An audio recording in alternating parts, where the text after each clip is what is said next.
Students. Good morning, Ashok. Good morning, Natarajan. Good Yeah, good morning. morning, sir. Good Our morning, sir. Good principal, morning. um, Manzoor Basha Sahab, and Purushottam, the HOD of BIT Civil Department. For today's this function.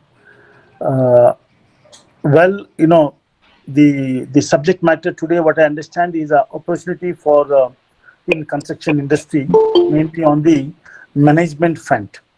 Ashok, I have a little different viewpoint on this, because what is today happening in India is one side there is no job opportunity. That is what the people say. Other side, there are hundreds of opportunity where we don't get a right student, who have that skill set to do the work. So on that score, what you are doing is, something really great. It is very, very important because in our institution, construction, civil engineering is becoming a theoretical aspect. Except that when they are doing some project submission, that's the only time they think about the project factor, the field factor. Otherwise, they think that it is a writing and notes and things like that. That is not the way civil engineering need to be taught. I'm very critical of this. I'm very, very critical of this kind of education what every engineering school, every engineering college is teaching. Let me not talk about the others. Let me talk about our own institution, which is Barry Institute of Technology. There was a time, Ashok, when we were building our first faculty block was ready. The second faculty block was under construction, and every day at least 10 times our engineering students used to cross that road. I mean, as you know, it is just next door, and there excavation is going on, reinforcement is going on, concrete is going on, beam, column, and all that aspect. But neither the student went there to understand how the construction, is being done at the construction site. Neither the students went there nor the faculty member taken them to that construction site.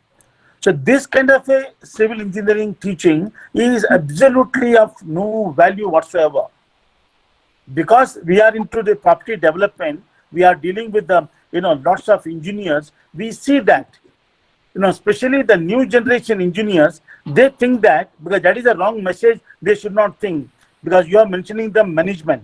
Management is fine after dirtying their hand. Civil engineers, the foremost work is they must sweat out. They must sweat out at the site. That should be the blood, sweat, and tears. And they must work in that way.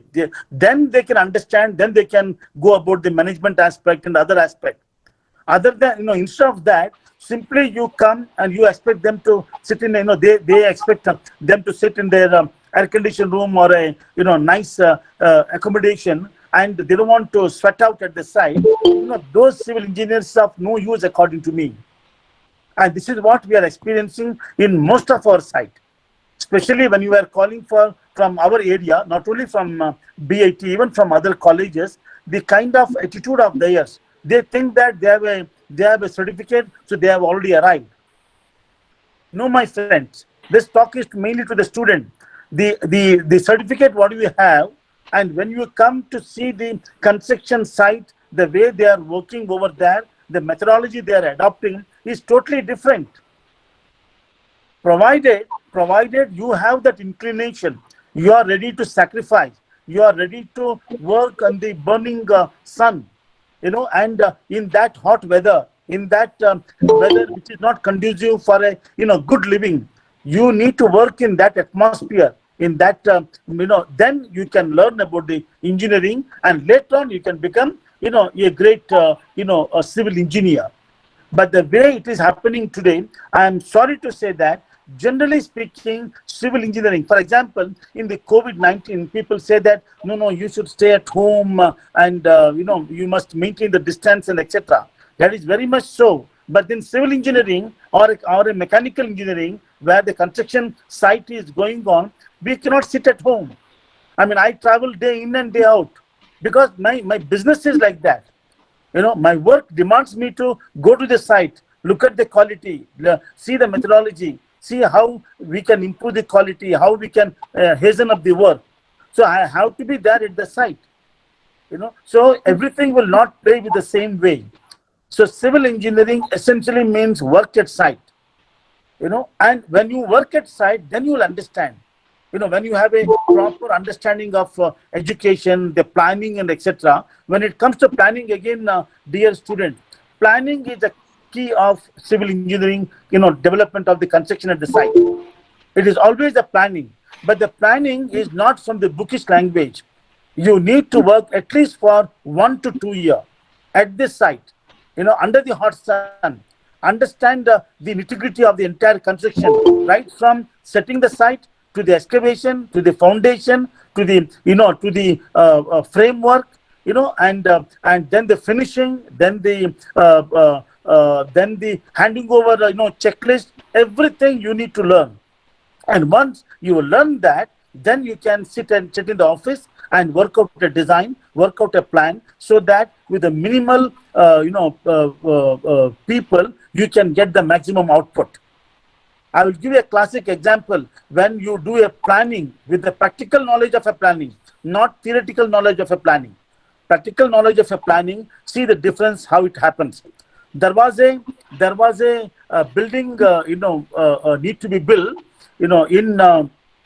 in France. So that building, the total time was 18 months. In that 18 months, 10 months they took for planning. Can you imagine? 10 months planning out of 18 months of a project? We laugh at it, because we believe that planning is what? Planning is just 1 week or 2 days, 2 weeks of work. Then you go to the construction site and do the construction. But here, they took 10 months for the planning. The planning is such a meticulous planning. The entire project at that time, I'm talking about nearly 30 years back, of almost 1 million square foot, they finished in 18 months' time. In fact, they finished in 8 months' time. But their planning was such a fabulous planning. Everything is detailed out to the minutest level. Same time, there was one building. I don't want to quote that. Which happened in India. It is a private entrepreneur's gift to the government as a guest house in a one of the religious center. That gentleman started this building, and there was no planning, nothing of that sort. It went on for 7 years.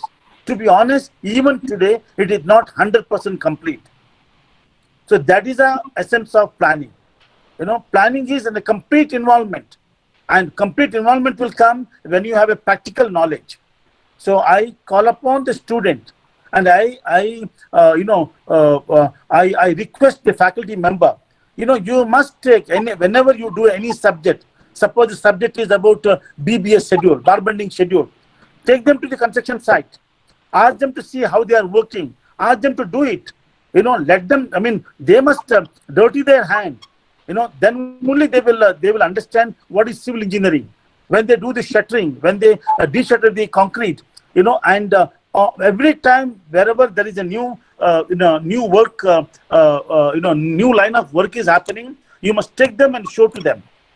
Like a joinery issue, like a aluminium, frame fixing, like the glazing work, like the flooring work, because the construction structure is more of a science, whereas the finishing is not a science. It is more of an art.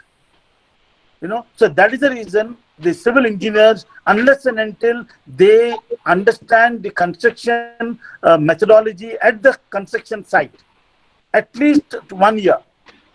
I suggest to have 2 years, but minimum 1 year. Otherwise, you will always remain as an engineer. You will never go beyond that. So you should go beyond that. Tomorrow you should have 100 engineers under you. That is possible when you have that managerial ability, and when you're ready to sacrifice your comfort level in the initial days and work at the site. And that is where you understand how to manage the people, how to manage the laborers, how to optimize material. All that will come at the practical experience at the site. So I request both Ashok and Natraj, when you are advising them about the management, please prevail upon them the importance of construction site experience for each and every civil engineering student, Sure. including the mechanical engineering students. So this is what I request you to do it, and I also request our HOD of civil and our BIT principal and other faculty member come out from this theoretical aspect. Take them to the construction site every now and then. Every month there should be one visit at the construction site. And then they must go, they must work themselves. They must dirty their hand and come back. Construction is not like white collar job, and that will happen when they start loving their work. So you must ensure that they must love their work. And how they love their work, I will tell you a simple example. There is nothing in this world which is being done and recognized by the people except civil engineering.